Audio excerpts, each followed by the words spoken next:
Well, hello, everybody, and so very, very nice. It's every month there's a whole load of you wanting to come and join us again. And this time I have a very old friend joining me, person I've known far longer than any of the other people that I interviewed. Mary, how long is it since we knew each other? But 1977 or something, was it? Well, I think it was 1979, Marion. Okay. I know that because my second daughter was born in that year, actually. Okay. Okay. Well, I was working in adult education, which I did for 16 years, and Mary, after a child was born, came and offered to volunteer in the project I was working in. And we've just gone through many, many stages of our friendship and collaboration since then. So Mary's a very unusual person because she almost refused to come on this program because she says she's not a creative woman.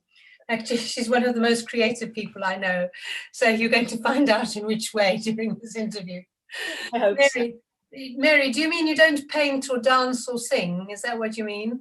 And I don't write books myself, but I do help other people to write books, so maybe that'll count. Well, there you are. That's the form of creativity we're after. Okay, so we're going to start by going back to the beginning of how Mary got into teaching and publishing and all of the things that she's been doing ever since. So we're going to go straight right back to the beginning. Mary, tell people about where you grew up and what was happening then. Well, when I was 5, we moved, my family and I moved to Wales, to a place called Aberystwyth. And I had a really lovely childhood in Aberystwyth, small university town by the seaside and plenty of walks and things. The only thing I regret was it was in Wales and I didn't learn to speak Welsh and I missed out on that. So, but it was great and I've still from Aberystwyth. But then when I was 11, my parents decided to send me to boarding school, which probably afterwards they thought maybe wasn't such a wonderful idea. But at that time, you had to take the 11 plus to go to grammar school, and you had to do a paper in Welsh. And I hadn't learned Welsh, so they thought I wouldn't be able to do this, which I probably couldn't. So off I went to boarding school, which was not the greatest. And I think perhaps from that I got pretty good education, but a slight feeling of kind of rebelling against authority, and I didn't quite like some of the rules and regulations. And at the end of that, I sort of didn't know what to do with myself, really. It was kind of expected I should go to university. So off I went to the University of Sussex and studied European studies. Can I interrupt for a moment to say the reason you were in Aberystwyth was that your father was a university professor, wasn't he? He was, yes, yeah. So that's kind of why you were expected to go to university. It was that kind of family. It was, but my dad was a really lovely man and he didn't at all expect me to be an academic, and he very much valued all sorts of things, skills particularly. And he wasn't a very handy person himself, and he really valued people who could do things manually. So I don't think he didn't really press me, but I must have had that somewhere in me because I ended up doing languages, European studies, and he was a professor of German. So that must have been some influence there, I think. Right. But I hadn't really found my niche at university. I was a bit like a sort of little girl from Wales going to a rather smart university and not quite fitting in. But in my 3rd year, I spent a year in Germany, and that was fantastic. I met some really amazing people and met a lot of people from abroad, met a lot of Africans, and I got really excited and wanted to know more about the world. So that was great. And then when I finished university, again, I didn't quite know what to do with myself, but I really wanted to kind of see the world, and I had got excited about this glimpse of Africa and thought, oh, I would really love to go there. And I did voluntary service overseas, and they sent me to Nigeria. which was an absolutely amazing experience. Which part of Nigeria were you in? I was in northern Nigeria, a place called Bauchi, and I really sort of shudder to think what's happening there now. There are awful things happening, schoolgirls being kidnapped, and yeah. But when I was there, I think I was probably hopelessly naive and didn't really understand all the undercurrents. But it was a lovely place to be, and I enjoyed the teaching, although I was fairly hopeless at it. I hadn't been trained, but the students were wonderful. You know, they were really respectful and interesting, and it was fun. And there were people from all over the world, and so I thought this was absolutely great. Mary, can I ask you, at some point, VSO, Voluntary Service Overseas, became very good at giving their volunteers language training to learn the language of the place they were in, but it wasn't always so. So was that the case when you were there? No, it wasn't. And we didn't have a particularly good training before we went at all. But I did learn a bit of Hausa. And a friend of mine, we had a boy from the boys' school came once a week and gave us Hausa lessons. And I can still say a few words, but not very much. Have you ever met Hausa speakers since you came back to Britain? I have actually, yes, yeah. Not many in my work, but I have met a few, and there's a rather wonderful greeting in Hausa. It goes on for ages. You say "Sanu," and then you say, "How is your family? How is your son? How is your house?" etc. So I can do all that. Well, I've got one Hausa speaking friend. I'm going to introduce you to each other soon. Okay, well, that would be really, really good. So when you came back from, how long was the VSO? Was it a year or 2 years? It was 15 months. Okay. And when you came back from that, did you have any idea what you wanted to do after that? Not really, no. And I remember it being a really difficult time, and I think there was a postal strike and it seemed very cold, and I didn't know what I wanted to do. But what I did think, well, I like books and I like writing. Could I get a job in publishing? So at that time, interviews were quite sort of easy. And I remember I had a telephone interview and was given a job at Longman's. And it was working on producing books for Africa, which, good. Yeah, well, yeah, it sounds really interesting. But after a bit, I began to think, well, probably it'd be better if these books were produced in Africa. And, you know, what am I doing, sort of doing illustrations for northern Nigeria? But it was a fun job. There were a lot of young people there. I didn't feel this wasn't quite me somehow. So I moved to another publishing firm called Evans, who were dealing with English books for teaching the English language to foreigners. And I quite enjoyed that. And I became quite interested in the actual teaching of English, and I persuaded them to send me on a course, which, to my surprise, I found was fantastic. Yeah, I thought, oh, you know, it's be quite easy teaching people English, you know, it won't be a problem at all. But actually, it was really challenging. I found the course really difficult, and but fantastic. And I came out of that thinking, oh gosh, this is maybe something that I would like to do. Yeah. And then you did. Well, I met my husband, and we had a baby, and that sort of changed my life a bit. Well, quite a lot, actually. I should imagine. Yeah, I didn't want to travel up to London anymore. So I did some part-time teaching, and I used to take Caroline in the back of my car in a sort of carry cot, and there'd be a creche in and it was good. I enjoyed it. Quite busy, but good. And then I had another child, and I was just about, for about a year, I didn't work. And then I went back to teaching evening classes, which was a bit of a disaster, actually. Why? Well, I'd only just got back and I was feeling a bit sort of fragile, and somebody came to observe me. And I probably gave a terrible lesson. I can't remember. But anyway, she did think it was really terrible. And instead Oh, how demoralizing. it was, and instead of telling me so, she wrote me a letter, which I think I tore up actually. And I hope you did. Yeah. yeah, it was quite upsetting actually. And I then thought, oh, goodness me, I just don't want to do anything, you know. And I collapsed for about a year. But then my daughter Caroline was at playgroup, and Anna was about 1, and I was beginning to think perhaps I could do something. And I thought, well, perhaps I could be a volunteer. And somebody said to me, well, the person who runs the English language classes is Marion Maltino, and she's sort of tall, and she often comes on a bicycle.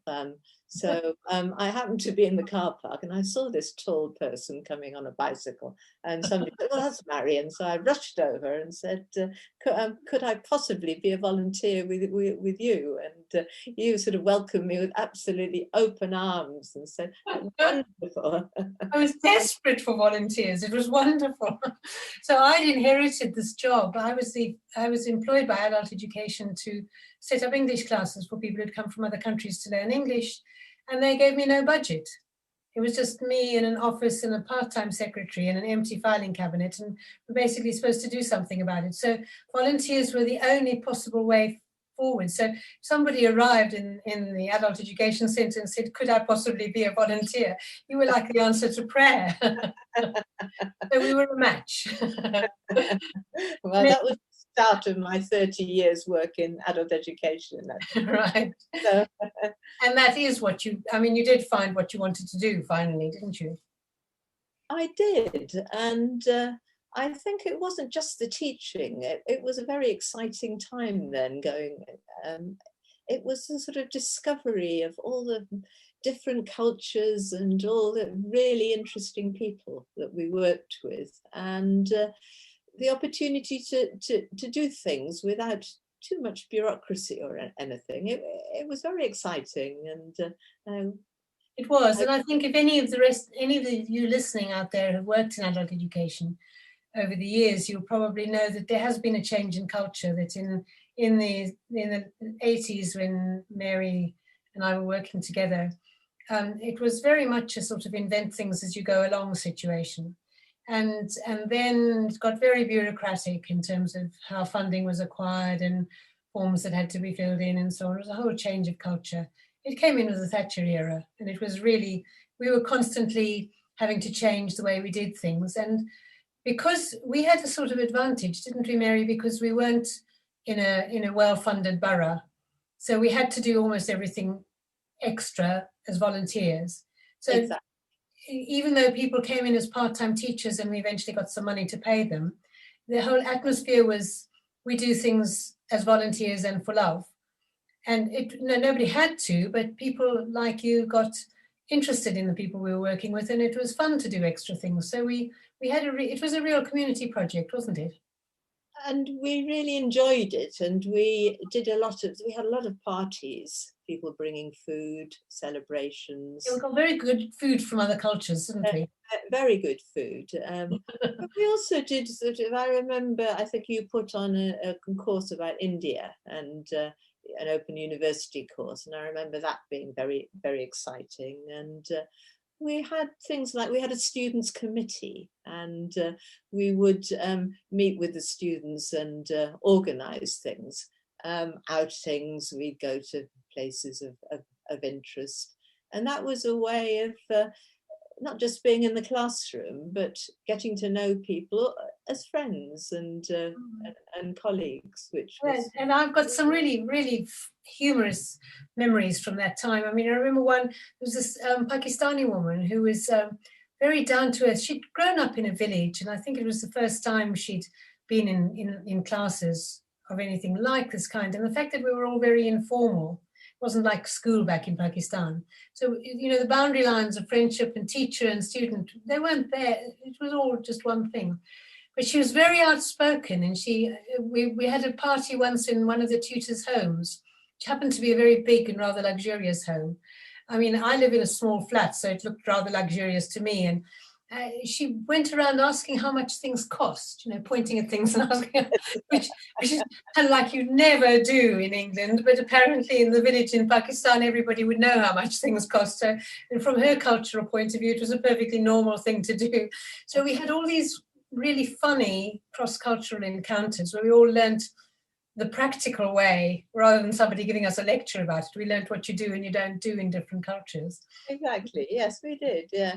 And there was a serious side to it. I remember we had a project where we got rid of racist graffiti, and a group of us, I remember being given aerosol sprays by the council and going to the Croydon underpass with a group which I can't remember who they all were now, but we scrubbed away and got rid of this. So, right.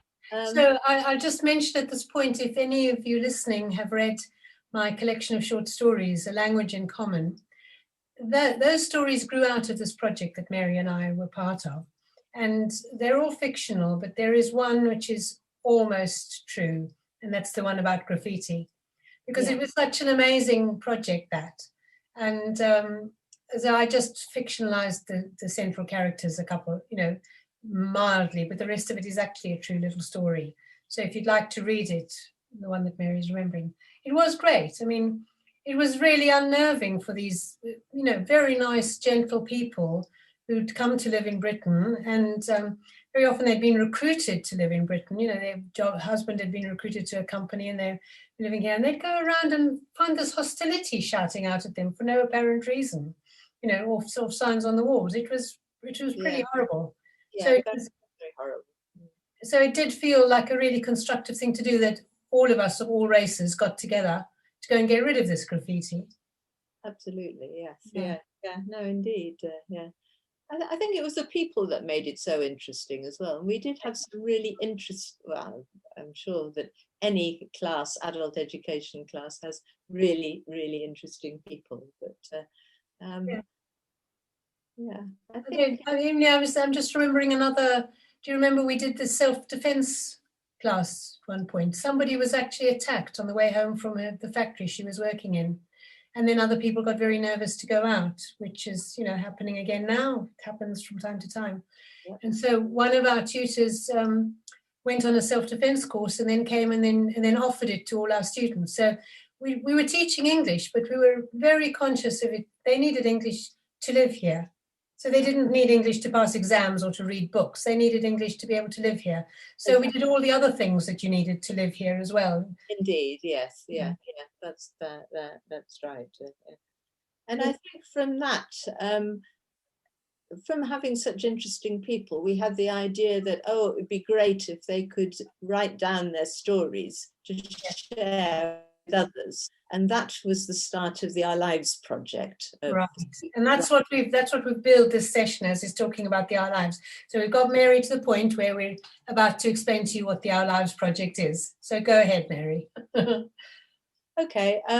Well, at the moment, there are 6 books in the Our Lives series, and they're all written by people who've come from different countries about their experiences. So the very first one was a rather wonderful Somali lady called Asha, who was in my class. And she had been married to a diplomat, and he was imprisoned and I think killed. And she came to the UK with her 2 young children on her own. She'd been, I think she'd been a very successful businesswoman, and she'd done a lot of importing goods and things, which involved camels carrying things across the desert. So she was a very skilled woman, but she wasn't literate in Somali and couldn't speak a word of English when she arrived. But by the time she got into my class, she could speak a certain amount of English and could read and write a little bit. And I think that it was a mistake, really, that she came into my class, because she was sent it was an office skills class, a work preparation course, and she'd been sent by the job centre. But it just caught her at a time when she really, really wanted to read and write. And one of the things that we did as part of the class was to ask her to write about why she came here. And she wrote a wonderful piece. And then I think you, Marion, suggested, well, get her to write some more.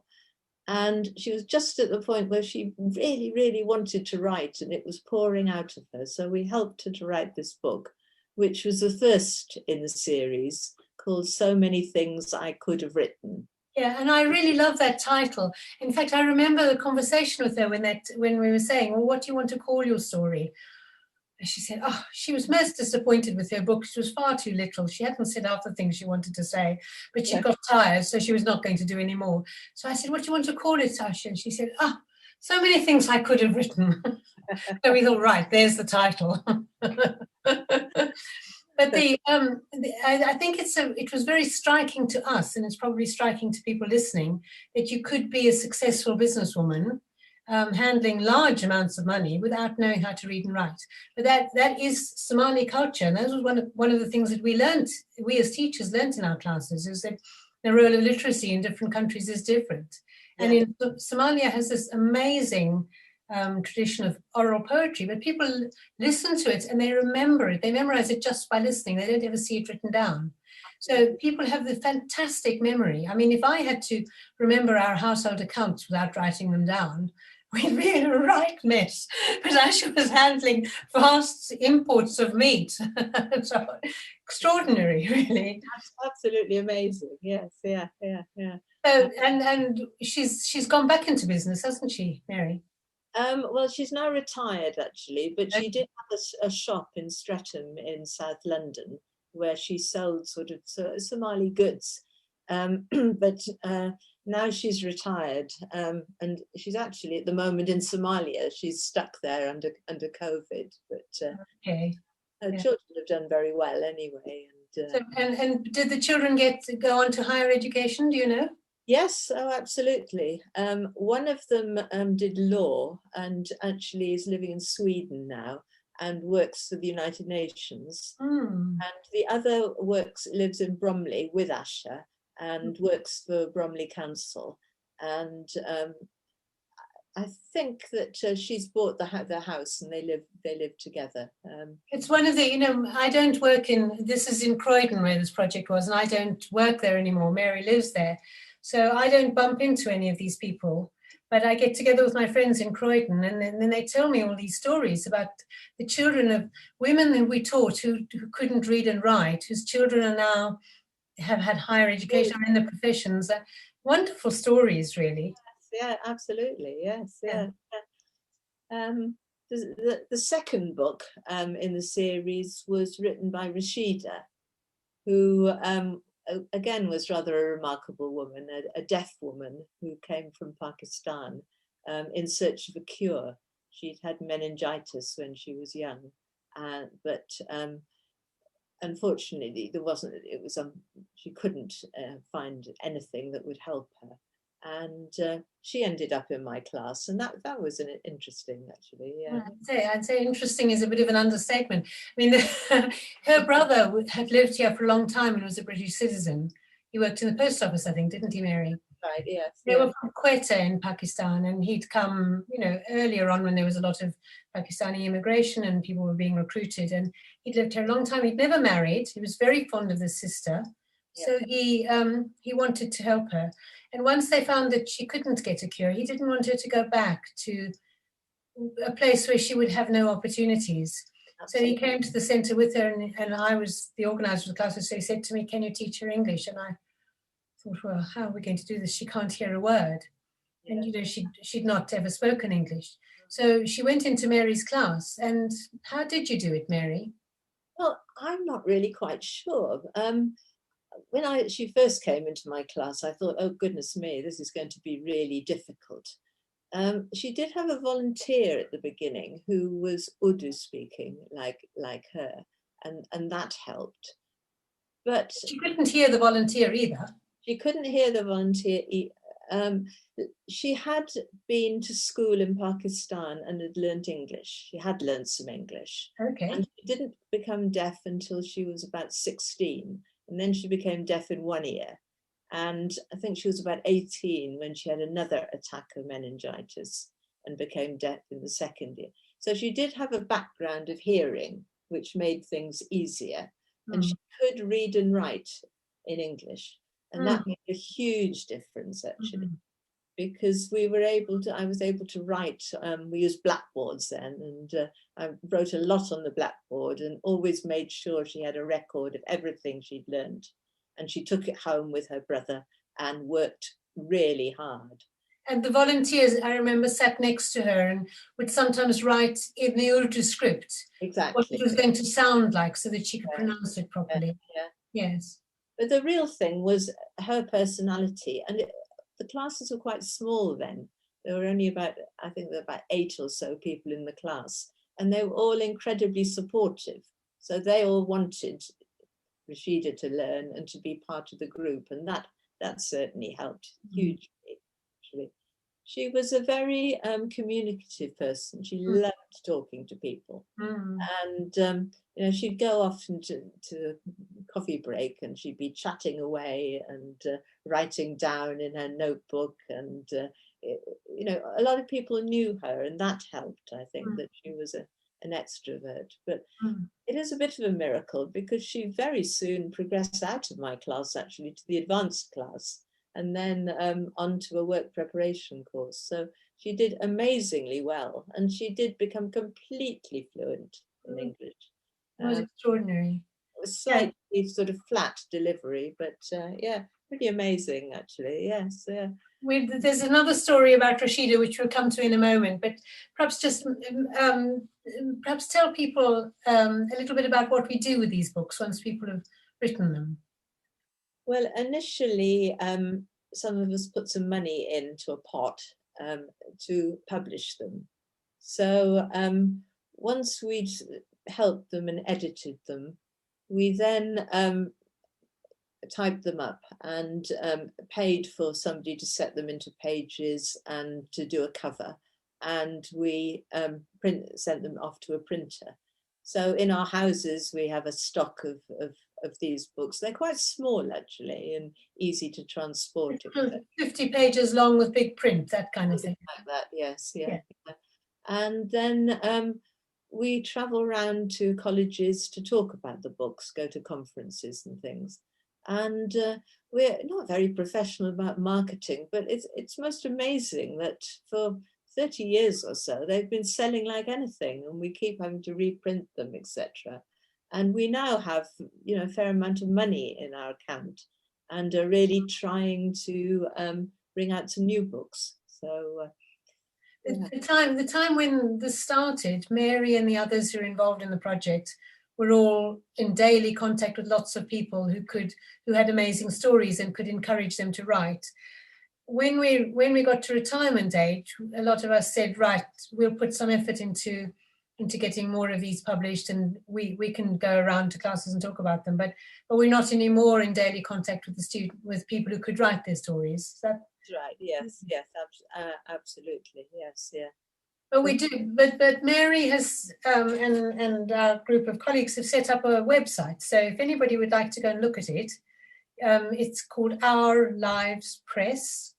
Just Google that and you'll see something about the books, and do order them. I mean, they are written in very simple English for the obvious reason that people couldn't write more than simple English. But that makes them perfect reading material for anybody who's learning English. But I give them as Christmas presents to my friends because they're such touching stories. Do you want to mention one or two of the other stories, Mary? Yes, I will.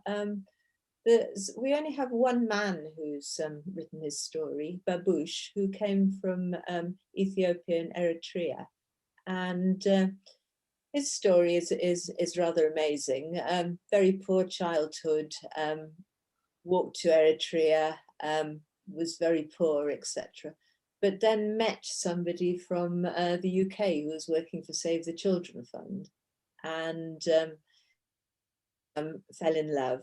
But then the war started, and Katie came back to this country, but Babush, he was going to be recruited into the army, which he really didn't want to do. So he walked and as a refugee, and was in a refugee camp in Sudan. Very difficult, but finally Katie managed to get him out, and they got married in Kenya, and it's been a very happy marriage with lovely children. So most of the stories are of people who've had quite a lot of difficulties in their life, but have been able to overcome these. And there's a fair amount of humour and kind of resilience that comes through in them, which I think is why people like to read them. I think the most striking thing in Babush's stories is he had to walk for 4 days to escape from being recruited in the army and cross the border. And they ran out of food. They didn't have any food. I mean, it's just a horrendous thought, really, isn't it? Awful. Yes. Yes. It really brings home what refugees have to go through. Yes. Yeah. Yes. So there's actually lots more we could say about that, but I'm going to move us on, Mary, because there's still more things that Mary's been involved in that I'd like you to hear. Would you say something about the Rashida campaign? Yes. Rashida came here. This is the deaf woman we were telling you about, yeah? Yes, yeah. She was refused permission by the Home Office to stay here. She was absolutely devastated because she was a single woman, but she had nobody in Pakistan, and it was her brother who was caring for her. And so some of us formed a campaign, and Rashida herself was very active in it. At that time, the Croydon MP was Bernard Wetherell, who was a Speaker of the House of Commons, who was very, very helpful. And we signed petitions, had meetings. It was taken up nationally. And amazingly enough, Rashida won and was allowed to stay. So she writes about this in her book very movingly.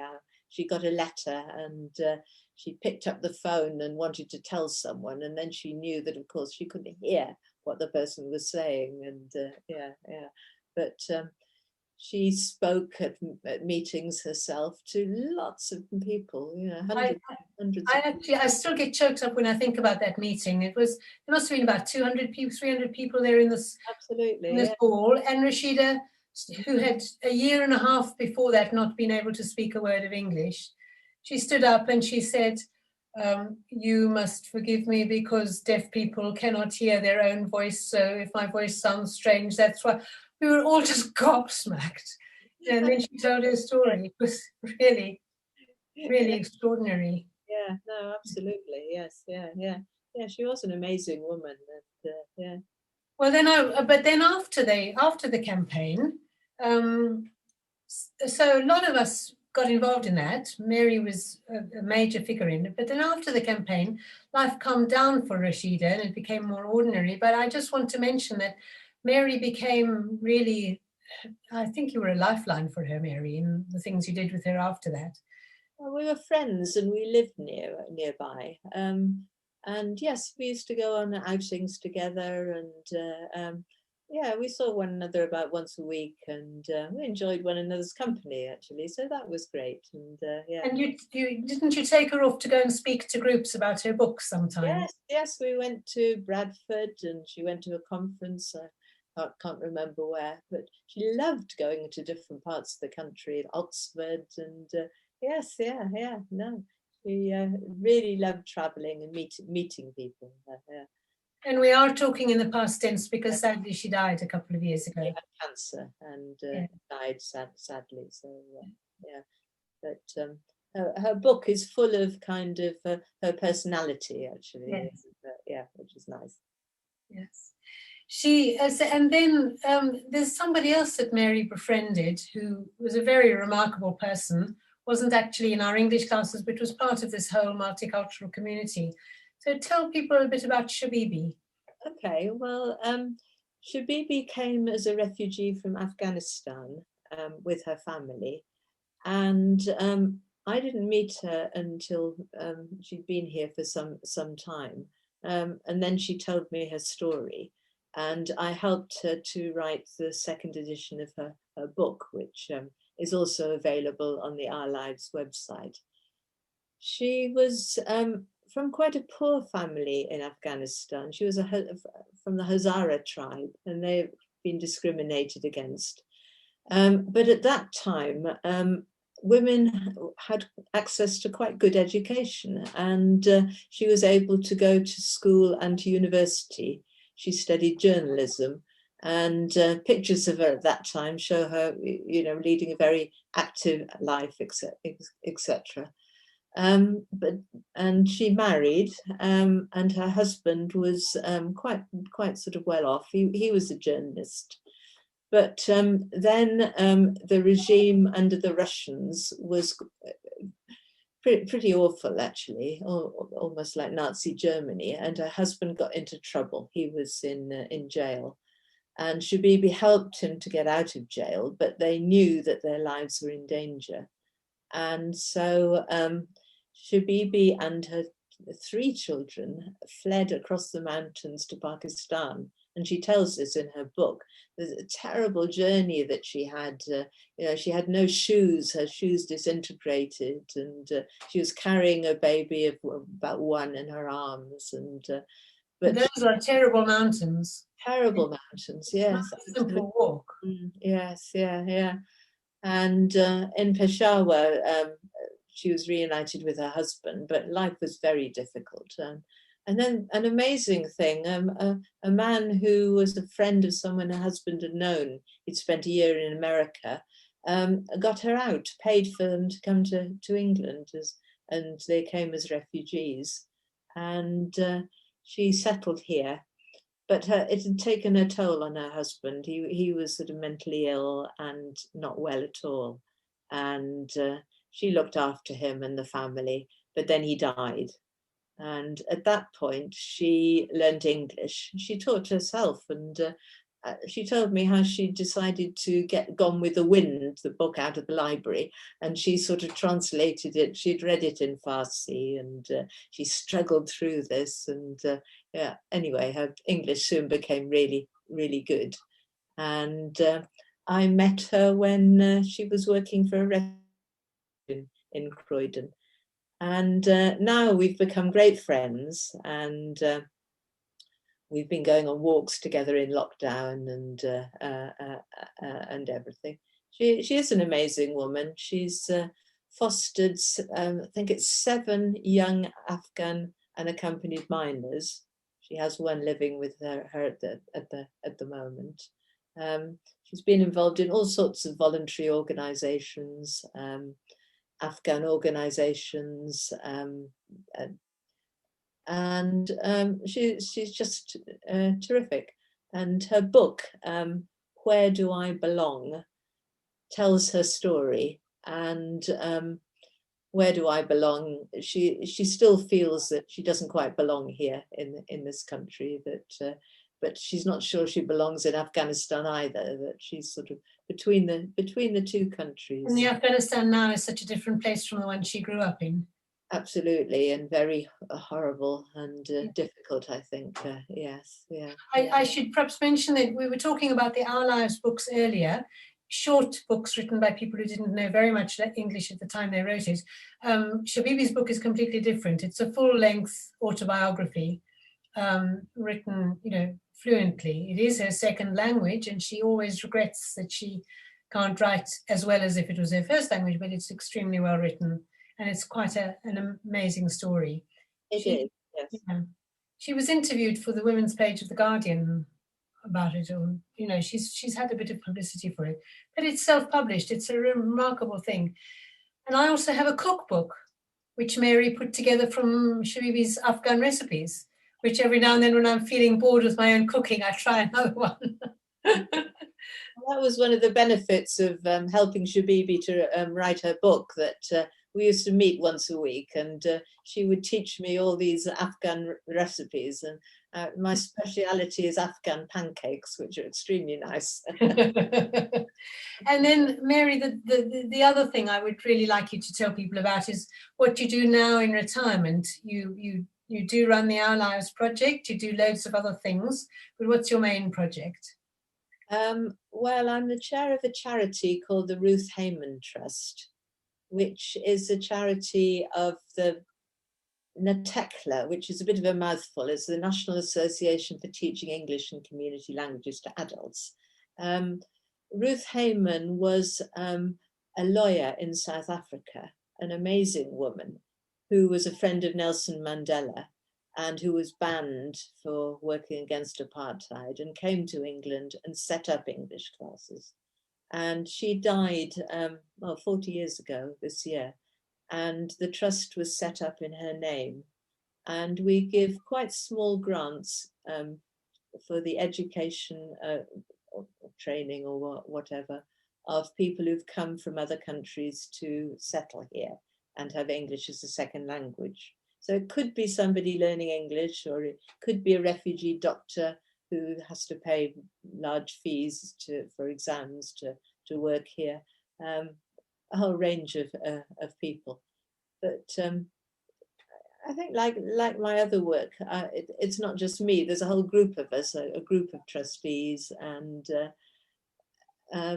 it's sort of kind of satisfying work. It's not a chore. It's, you feel you're actually doing something to help in a very small way. But so how many people do you think the Ruth Hayman Trust has been helping each year? I mean, you wouldn't have overall figures, obviously, but each year, how many grants do you give? Well, last year we gave, I think it was 170 grants, Right. and they are up to £1,000. So they could be much smaller. I think we gave away about £60,000, something like that. But these are people who are living on. You know, there is this awful trap that if you haven't got your status to live here sorted out, if you're an asylum seeker, you're not allowed to work. So Exactly. people are incredibly short of money. You know, worried about food and heating and so on. So to find what might seem to anybody else like modest fees to sit an exam is beyond people, or to attend a course to get the qualifications. So these are real lifesavers, these grants, aren't they?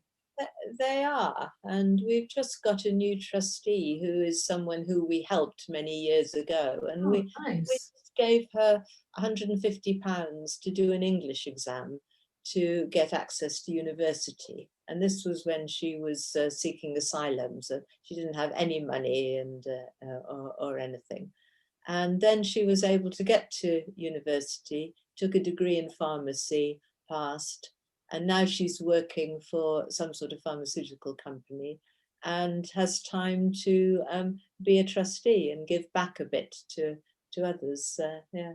So she's from Somalia. Yeah. Right. Yes. And was Shabibi not a trustee for a bit as well? Yes, Shabibi's now a patron. Shabibi's health is not that wonderful, and she didn't want to be very active, but so she's a patron with other quite well-known people like Lord Peter Hayne and Lord Alf Dubs and Sue McGregor, people like that. Yes, but Shabibi for many years was a trustee, and she was a fantastic fundraiser. She put on all sorts of wonderful events and cooked for about 100 people. And I was involved in sort of carrying her food from South Croydon, miles over London, etc. Quite stressful, actually. Yes. But well, I think it's probably time that we see if Natalie's there, if she can help us access the questions and see if anybody would like to ask you specific things. But I think we've said enough for people to understand why Mary is certainly a very creative woman in the way she uses her energy for other people and enables other things to happen. Natalie, are you there? Can you let us see? I am, and the chat is back on. Okay. You've got your first question starts with Louise Webb saying, do your students now have British citizenship or have they returned to their homeland? That's the first question. Okay, Mary. Okay, well, some of them have British citizenship.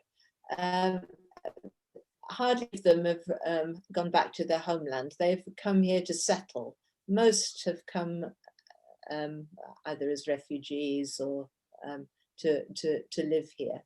To get British citizenship, it takes a bit of time, but a lot of them have, and I think you have to take a test now, which they do. But there are people living here, not coming just for a short period. Mary, I see there's somebody who's put up a question who is actually a volunteer in Croydon for the Mothers Union. She wants to know the name of the trust. So Right. perhaps you could say it again slowly for everybody. Yes, it's the Ruth Hayman Trust. And we have a website, so if you Google Ruth Hayman Trust, it will tell you all about it. And it is a wonderful thing to do small fundraising events for, because even if people doing sponsored walks and things like that, because you do know that even if the story of the £150 for this woman, you do know that even if all you can raise is £200, it's actually going to be totally valuably used, and all the work is done by volunteers, so there are no administrative costs. Absolutely, yes. I think 98% goes towards the education of our beneficiaries. We just have a very, very small amount for a PO box and things. Yes. So the name is Hayman, Hayman. Yeah. Right. Okay. Any more questions? I'm not very good at reading these chats. Some of them seem to be lovely comments. Can you help us see if there are any more particular questions, Natalie? I don't think there are questions as such. There are more comments. Okay. Joan has just put a question. Can you see that one? You started saying you weren't creative, but you've created safe spaces, new lives, supportive networks, published people's life stories. What more? Thank you, Joan. What a lovely comment. It's really made my day, I think. Yes, well, you've made a lot of people's days a lot of times over, Mary. I think, yes, another nice comment. I often think that if people who complain about refugees coming here just took a minute to reflect on how bad things must be for them, it would be preferable to walk away from your home carrying your baby across mountains. It is really extraordinary what people have gone through. There's some young Somali poet. She actually came here as a baby. Her family fled. She was a baby at the time of the Civil War, and her family fled. So she grew up English speaking in England, but with Somali language in her family, and she writes her poetry in English, but she knows all about the Somali experience. And when the Syrian refugees were in boats going to Lesbos and everybody was seeing that on their television, she wrote this poem which said, how would you flee home unless home was the mouth of a shark? And that was the poem that Benedict Cumberbatch quoted when he was playing Hamlet in London, and he stood up in front of the curtain to raise money for the Syrian refugees, and he quoted this poem. So it's really, if home has become a mouth of a shark, you have to run away from it. And you would never put your children in a boat unless the sea was safer than the land, he says. Yes. Yeah. All right, I think I'm going to just take a moment before we go to just remind you that Mary's is the second last of our Creative Women series. We've got one more coming in a month's time, who's an amazing woman who has done a huge amount for children's nutrition, both internationally and in Britain. And she's also very unassuming. She also thinks she doesn't do much, like so many of the best people in the world. So that's happening in, I think it's the 21st of April. It's the week when lots of other things are happening in conference. So I hope it won't get overshadowed by that, but do have a look out for that. And then the very last one is in June. I'm coming back for people to ask me questions, following on from the fact that in June my book will be published. It came out on ebook very briefly and then came off ebook, and it's now coming out as a real book in June. So I look forward to seeing you then. And then we're hoping everybody will have loads of things to do over the summer and we'll all be able to be out and about a lot more.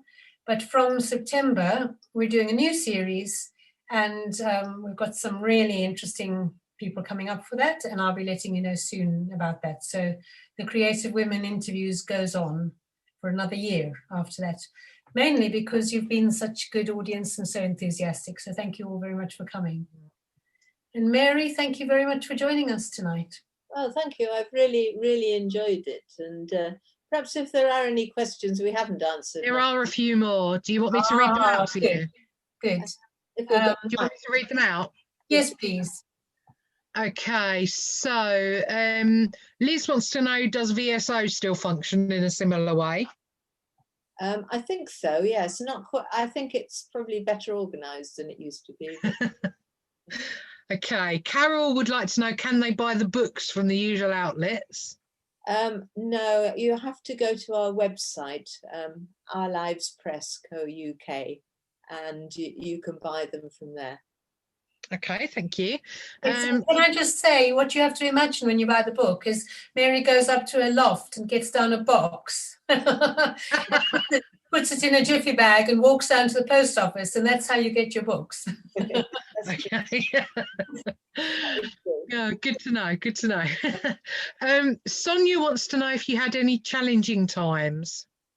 Oh, that's a good question.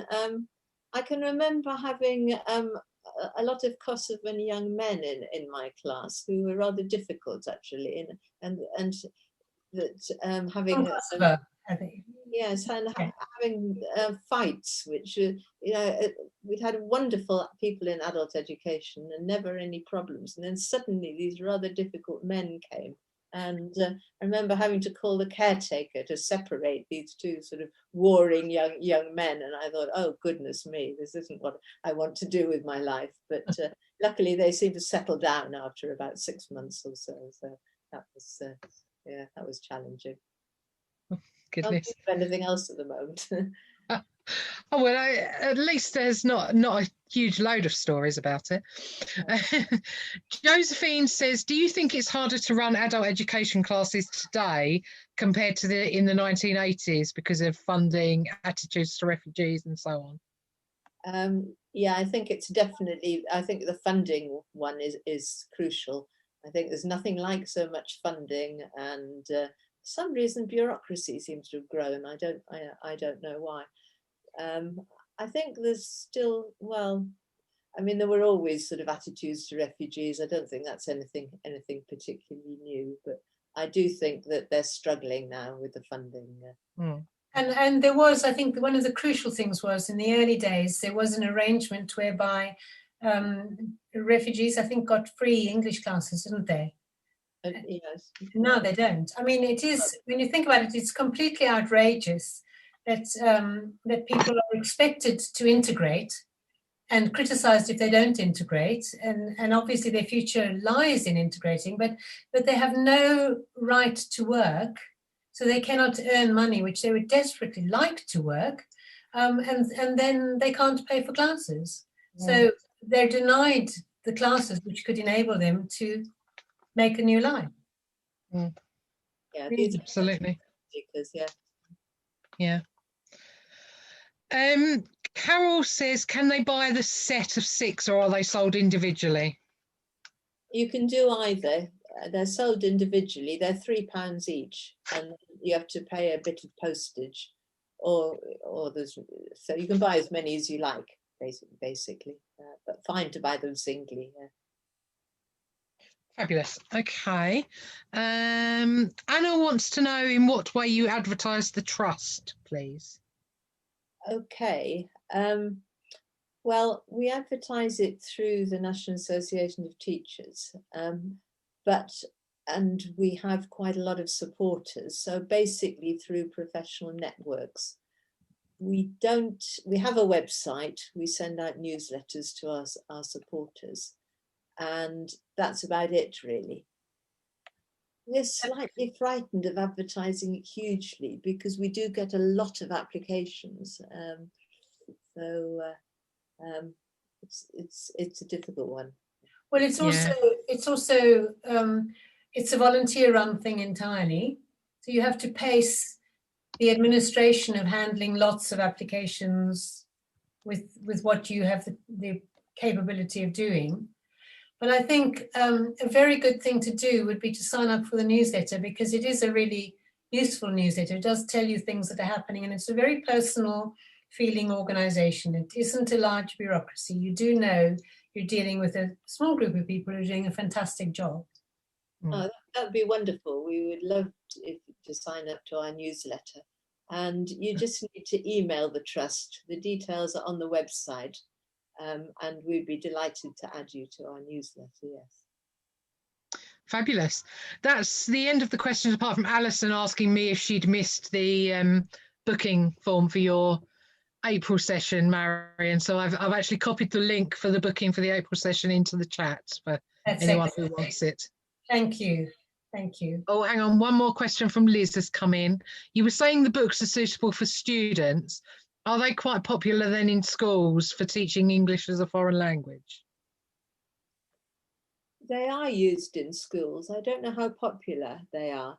We mostly sell them to colleges where adults are learning English.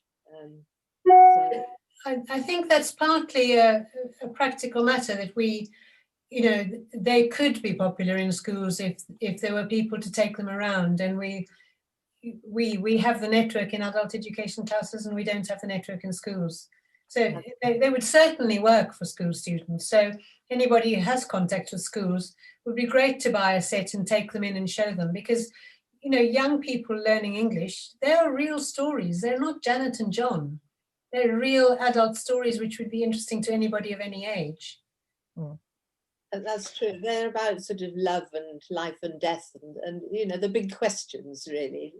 So yeah, people's lives. Fabulous.